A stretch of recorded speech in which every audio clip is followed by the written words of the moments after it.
Lionel Messi ha fatto gol e Mbappé in tu siete Posso fazer outra pergunta, Cris? Depende da pergunta, senão. Não, é. Ronaldo যদি বিশ্বকাপ পেত তাহলে কি অবস্থা হইতো? তার ভাবে, তার অ্যাটিটিউড, মানে তার হিংসা, মেসিকে নিয়ে প্রশ্ন করায় তার যা ভাব, তার অহংকার ফুটে তুলছে। মানে একজন ফুটবলার, ভালো ফুটবলার, সে মেসির লেভেলে না এলো, মোটামুটি একজন প্লেয়ার, যেহেতু মেসি বিশ্বকাপ পেয়েছে এবং সব জায়গা মেসি সে নিচে হয়েছে রোনালদো, সেটা আপনারা জানেন। ম্যাচও কম খেলছে মেসি, গোলও যদিও কয়েকটা কম করছে রোনালদো সে, কিন্তু ম্যাচ ওভার বেশি খেলছে রোনালদো এবং তার সে আরো 2 বছর 2.5 বছর বয়সও বড়, এগুলো বা কিন্তু মেসি যা কীর্তিগুলো করছে, বিশ্বকাপ দিচ্ছে, মানে আরো কত কত কাজ দিচ্ছে, সেটা ভাষায় প্রকাশ করার মতো না। সেই মেসিকে নিয়ে একটা প্রশ্ন করছে যাইয়া রোনালদোর কাছে, তার ভাব, অ্যাটিটিউড, মানে সে বড় কান হুনু হয়ে গেছে। 13 ম্যাচ পর গোল পাইছে, একটা প্লেয়ার 13 ম্যাচ পর গোল পাইছে। তার প্লেয়ার, সে যে প্লেয়ার, তাকেও দেশেই সম্মান পায় না ঠিক মতন। তাকেও প্লেয়ারের ভিতরে টিম বন্ডিং, যেটা আর্জেন্টিনা মেসি এবং সব প্লেয়ারের যে টিম বন্ডিংগুলো থাকে সেগুলো নাই ওই পর্তুগাল টিমে। তাকেও দেশের প্লেয়ারের বউরাই কমেন্ট করে বা পোস্ট করে বলে যে সেলফিস্ট হয়েছে রোনালদো, তারে বাদ দিয়ে দেবো। এটা হচ্ছে, আমি অত ফুটবল অত কিছু না জানলেও কিন্তু এই যে কয়েকদিন ধরে যা দেখতে আসি, রোনালদো প্রথম ম্যাচটা ড্র হওয়ার পরে তাগো ফ্যামিলির লোকরা যে পোস্টগুলো দেয়, কমেন্টগুলো বলে, বা পর্তুগালের মানুষ বলছে যে রোনালদো আর চলে না। 13 ম্যাচ পর একটা গোল বা 2টা গোল দিয়ে তার যা ভাবসা, সে ম্যান অফ দ্য ম্যাচ হয়েছে। আইসা মানে ভাবসা মেসি নিয়ে একটা প্রশ্ন করা যে কতবার হনু হয়ে গেছে, কতবার হনু হয়ে গেছে। যত বড় প্লেয়ার তত বড় কথাবার্তা, কত বড় মার্জিত থাকতে হবে। একজন গ্রেট নিয়ে কথা বলতেছে, যে ওয়ার্ল্ডের একজন বেস্ট প্লেয়ার, তার নিয়ে কথা বলছে, তার সম্মান দিল না।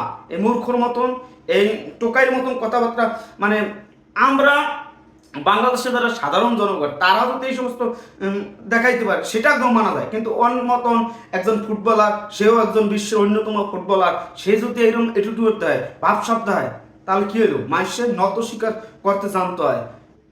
ব্রাজিলের রোনালদো, সে বলছে দ্বিধাদ্বন্দ্ব ছাড়াই মেসিকে 1 নম্বর ঘোষণা করে দেওয়া উচিত। সে সম্মান দেয়, বা বহির্বিশ্বের সবাই সম্মান দিয়ে কথা বলে। আর তুই কে রে? তোর মতন রোনালদো আমাদের মেসিকে নিয়ে এরকম ইগনোর করে কথা বলো, মেসির অপমান করা হয়। ইগনোর করে কথা বলো মানে মেসিকে অপমান করা হয়। এই সমস্ত টোকাইরা যদি টোকাই বলবো, হঠাৎ যদি গোল টোপ পাইয়ে যায় 2-1 মাস 6 মাস পর, তখন ভাবসাব বেড়ে যায়। টোকাই অনেকে বলতেছে ফকিন্নি বললেন কেন? ফকিন্নি বলবেন না, টাকা পয়সা থাকলেই সে বড় লোক না। ফকিন্নির মতন ব্যবহার, এটাই হচ্ছে মূল কথা। আমাদের মেগাস্টার শাকিব খান, সে কথার একটা ওয়েট আছে, সে তাই নিয়ে সমালোচনা করলেও সে সেটা মানে ভালো চোখে দেখে, তাদেরকে ক্ষমা করে দেয়। আর এই সমস্ত মানে টোকাইদের কি বলবো, টোকাই বল ডাইরেক্ট, কেমন হয় তাদের সম্মান দিয়ে কথা বলা উচিত, কিন্তু সে সম্মান রাখলো না। আজকে যে কাজটা করলো, যে মেসির নাম নেওয়ার সাথে সাথে তার সে উদ্ভাগ অঙ্গভঙ্গি, মেসির সমান ব্যালন দিয়ে কয়টা পাইছে মেসি, কয়টা পাইছে ব্যালন দিয়ে, আর ও পাইছে কয়টা? ব্যালন দিয়ে দেখ, পুরস্কার দেখ, কতগুলো পাইছে মেসি, আর ওর যোগ্যতা কি? মেসি নিয়ে মেসির ইগনোর করে কথা বলার যোগ্যতা আছে? অনেকে বলবে রোনালদো তো গোল বেশি করছে, কয়টা গোল করছে? কত 10-15টা বেশি বা 20টার মতন বেশি গোল করছে। ম্যাচ খেলছে কতগুলো, এবং রোনালদো সেই মেসি 2.5 বছরের ছোট, আগে খেলুক কতগুলো ম্যাচ, তারপর কোথায় যায় দেখা যাবে। আর মেসির একটা অসুস্থ শরীর নিয়ে যা খেলছে, যে ম্যাজিক দেখাইছে, সেটা ভাবা যায় না। যাই হোক, কাহিনী কি বলবো, তারপরও শুভ বুদ্ধি উদয় হোক রোনালদো। বাংলা তো বুঝবো না, থাক, বোঝা লাগবে না, তার ভক্তরা বুঝলেই হবে যে আগে মানুষ হোক, তারপর কথাবার্তা বলতে হবে। মেসি হচ্ছে মেসি, তার নিয়ে কথা বলার যোগ্যতা কতটা আছে তা জানি না।